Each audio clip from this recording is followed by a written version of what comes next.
What if I told you the moment you feel smartest during a salary negotiation is usually the exact moment you're already being underpaid? David learned that lesson without realizing it. He wasn't careless or inexperienced. He spent weeks preparing before interviewing for a project management role at a growing tech company. He researched salaries online, watched negotiation videos, studied industry averages, and even practiced responses late at night after work. The company listed the position with a salary range between $90,000 and $125,000. David told himself if he could get anything above $110,000, he'd walk away feeling like a winner. After 3 rounds of interviews and a final presentation, the recruiter called with an offer of $104,000.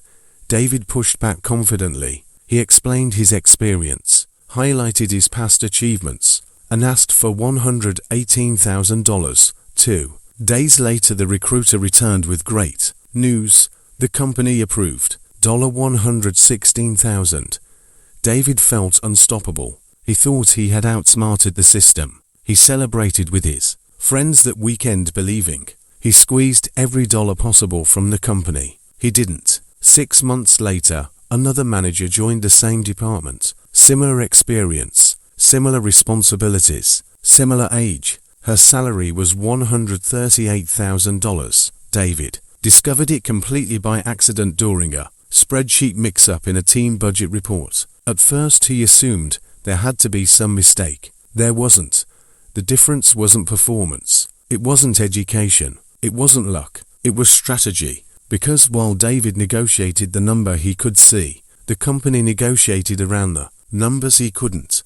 And those hidden layers are where the real game happens. Most employees think salary negotiations are about convincing a company to pay more money. They're not. Salary negotiations are about discovering how much the company has already decided you're worth before you even enter the room. The number you see in a job posting is rarely the real budget. It's the visible layer, the public-facing number. Underneath it are multiple invisible compensation systems almost nobody talks about. Retention budgets, recruiting flexibility budgets, emergency approval budgets, equity pools, signing bonus reserves, promotion paying structures, internal salary bands, future replacement costs. Most employees never realize these systems exist. David definitely didn't.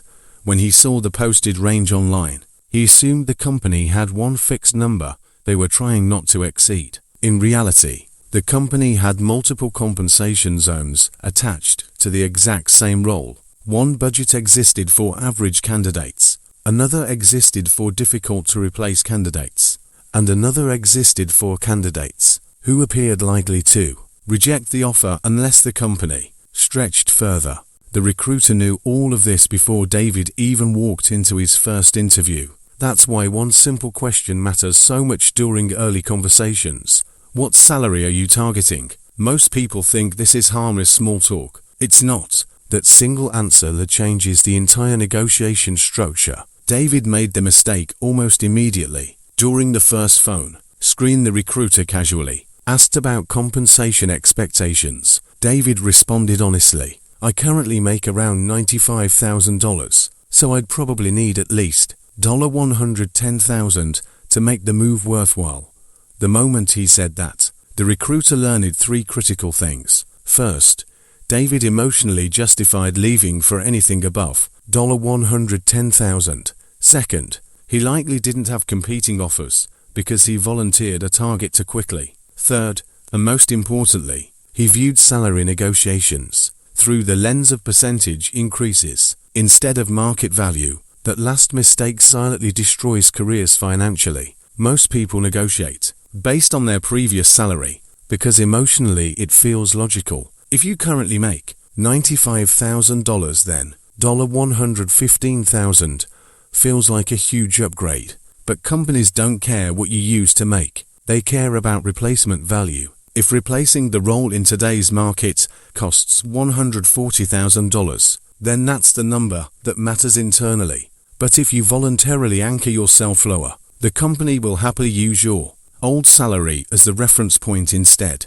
of the real market price. David unknowingly saved the company tens of thousands of dollars simply by revealing his mindset too early. And companies love candidates who do this because it protects payroll structure while lowering long-term compensation costs. A few weeks later, David received the official offer letter. That's when he believed the hard part was over. It wasn't. In reality, he had just entered the most profitable phase of the negotiation process. This is the corporate version of the dealership finance office, the invisible room where companies quietly shape the total compensation package without most employees fully understanding what's happening. Once the recruiter secured David emotionally with the salary number, the conversation shifted toward benefits, annual bonus potential, stock options, retirement matching, learning stipends, healthcare packages, flexible work schedules. Suddenly the recruiter framed the entire compensation package as being worth over $145,000 annually. David felt impressed. The number sounded massive, but most of that value existed only on paper. Companies understand human psychology extremely well. Salary feels expensive because it's immediate and guaranteed. Benefits feel exciting because they sound large without costing the company nearly as much. For example, stock options often look valuable during negotiations. A company might promise $25,000 in equity over 4 years, but if you leave early, most disappears. If the company struggles financially, the shares may never become meaningful. Yet candidates mentally count the entire amount as guaranteed wealth. Then come performance bonuses. Recruiters love saying things like up to 20% annual bonus. The keyword is up to. Some bonuses depend on company-wide targets employees can control. Others require executive approval. Some almost never pay at maximum levels, but candidates emotionally add the full bonus potential into their salary calculations anyway. David accepted the offer quickly because he thought the recruiter had already stretched the company budget as far as possible. He didn't realize another candidate interviewing for a similar role approached the process completely differently. Her name was Elena. Unlike David, Elena never revealed her previous salary. Whenever recruiters asked about compensation expectations, she redirected the conversation toward market value and role responsibilities. She understood something most candidates never realize. The company already has a maximum pain point before interviews even begin. The goal isn't guessing low enough to get approved.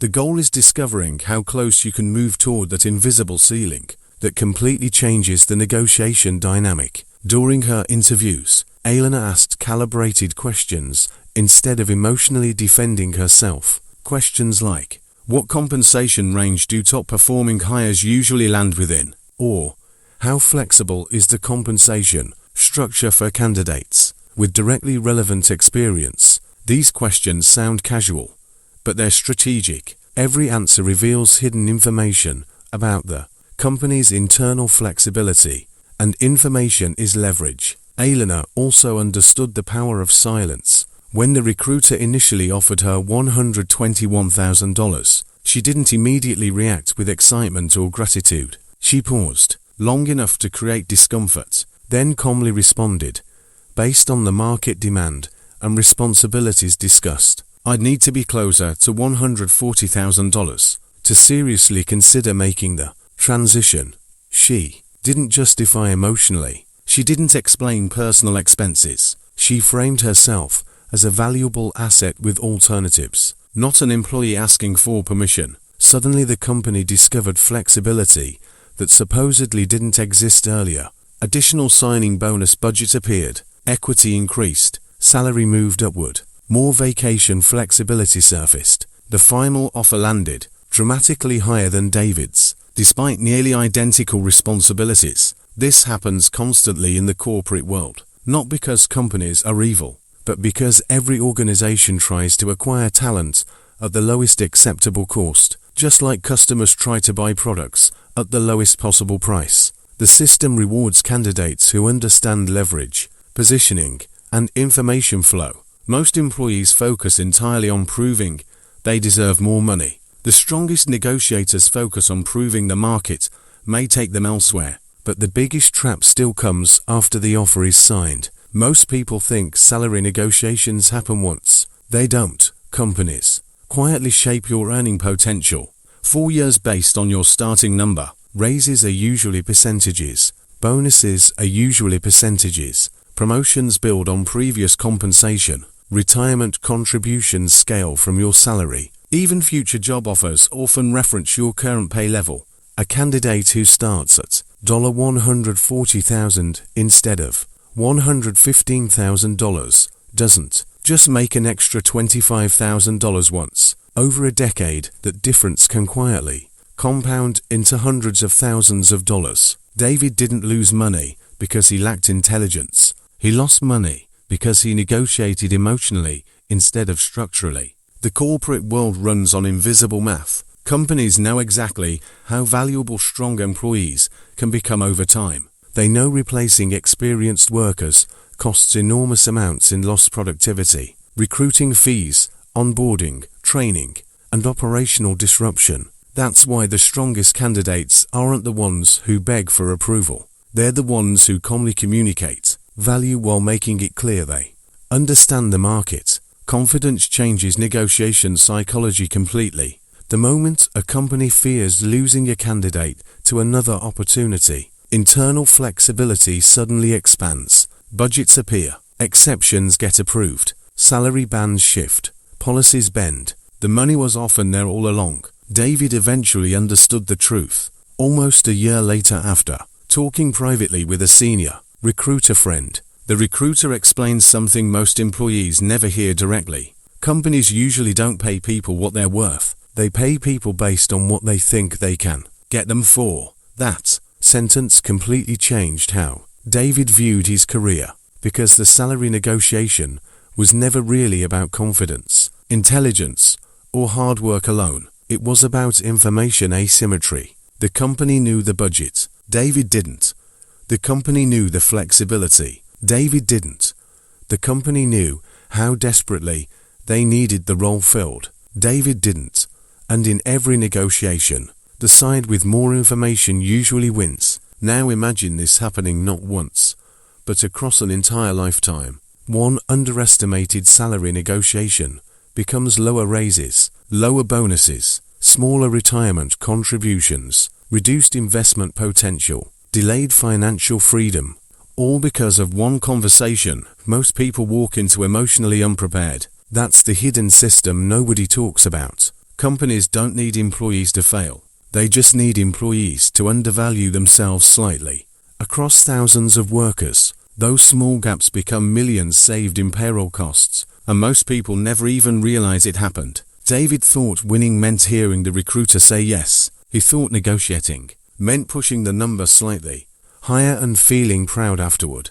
But the real winners in salary negotiations understand something deeper. The visible salary is only the surface layer.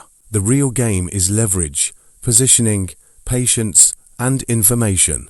Once you understand that, every interview starts looking completely different.